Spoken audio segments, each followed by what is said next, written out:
Igbo kwenu? Where are my Igbo lovelies? Please sit close. Oh. Hi lovelies, and welcome back to The Bell Cooks. In this video, I shared this super delicious native delicacy on how to make the best Ukwa. I know you all are ready, but before we start, I want to ask this question. Why is Ukwa usually expensive? Ever since I was small, Ukwa has been expensive. Somebody should drop the answer in the comments, please. Alright, here I have already cleaned and washed Ukwa. So Ukwa is breadfruit in English. It comes in dried and wet form or fresh form. If you are using the dried Ukwa, you will need to remove the bad ones, wash well, then soak in water till they are soft. Okay? However, if you are using the wet one or the fresh one, just remove the bad ones, wash and start cooking.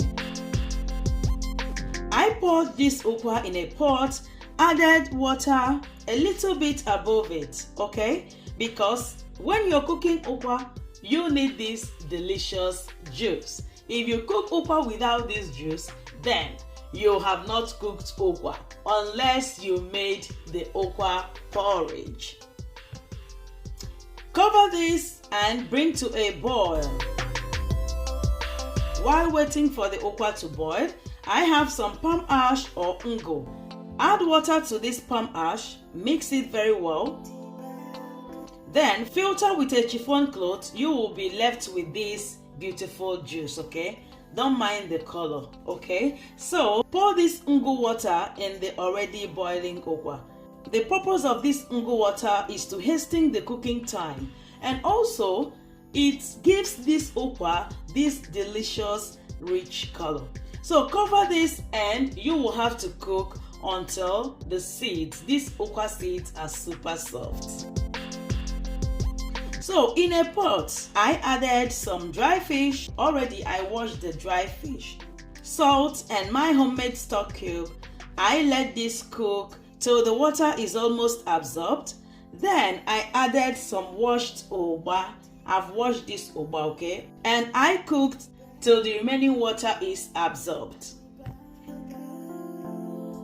While the fish and the Ukwa were cooking, I roasted some ehuru, crayfish, and pepper.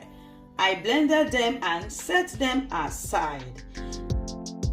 Here is the oba and the dry fish. Can you see that the water remaining is just little? If you allow this one to dry, it will burn.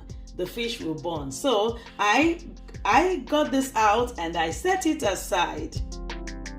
Checking on the Ukwa, look at how beautiful it is. So this Ukwa is done already, okay? To know if it's done, take a seed or more, then press. If it's soft as you press, then it is done. If not, cook it for some time more till it's soft. The deliciousness of Ukwa lies on the softness of the seed, okay? So try and cook it to be soft. Feel free to add more water if the one you've added is already dried. This Ukwa is done. I separated the Ukwa from the juice. To do this, pour the Ukwa in a colander. Make sure the colander is resting well in a bowl so you can collect your Ukwa juice. If not, we'll ask you questions. So don't throw the Ukwa juice away. Don't throw it away. It is very nutritious. So leave this Ukwa in the colander to rest for some time. Next, I prepared the sauce for the Ukwa. This Ukwa, if you taste it.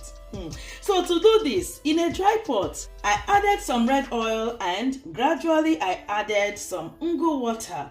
I stirred till I got a thick orange paste. Can you see this? So at this point, I started adding all the items I blended, the crayfish, the ehuru, the pepper, and also salt. So I mixed this well and I carefully kept this aside because this cream, this is my Ukwa. This is the sweetness of my ukwa. So I carefully kept it aside, and in another separate pot I added already washed abacha. Whenever I make ukwa this way, I use abacha. Feel free to use corn. If I'm using abacha, I prepare the sauce this way. It makes it super delicious. So to soften abacha, get your abacha in a bowl, add some warm water, don't add hot water. Then carefully filter it off. You will need to add more water to wash until the water comes out clear. So to this abacha, I poured in some ukwa and the oba and the dry fish, okay, and gradually I added the creamy sauce. Don't add the creamy sauce all at once. You have to add it gradually until you get your desired consistency. And also the ukwa, you will have to be adding and adding the ukwa until you get your desired taste. But usually don't allow the abacha and the ukwa to be the same ratio. The ukwa is always higher than the abacha. Let's say 70-30 or 80-20, okay? So don't forget to add the chairman of spice. You know what I mean? Ogiribo. This is the chairman of spice when it comes to ukwa. So add this, then mix everything very well until they are well combined. Are you feeling this ukwa at this point? Oh, you need to taste this ukwa. This ukwa, you see this ukwa they serve Indians and also. This one is more than it. You need to taste it. Hey, in fact, if you're married, prepare this one for your odogu. He will love you more. So don't forget to adjust the salt. At this point, we are done. Just serve and enjoy. Also, don't forget to add your ukwa juice, okay? So to make the ukwa juice, you will have to add some already cooked ukwa and add the juice. You can either serve only the juice or serve it with the ukwa, but I prefer the one that has some ukwa in it. It is very delicious. The next time you're having important visitors, use this recipe, make this ukwa for them. Make sure you use enough dry fish. They will eat and eat. In fact, they will dash you something. Please hit the like button for us if you enjoyed this recipe. And if you are new to this channel, no, ekabo, yayadeo, welcome. I enjoyed your company and I wish to see you all again by the grace of God in my next video. Until then, stay strong, stay motivated, keep winning, keep looking unto Jesus. Only from Him our help comes. Thank you so much, lovelies. Bye bye.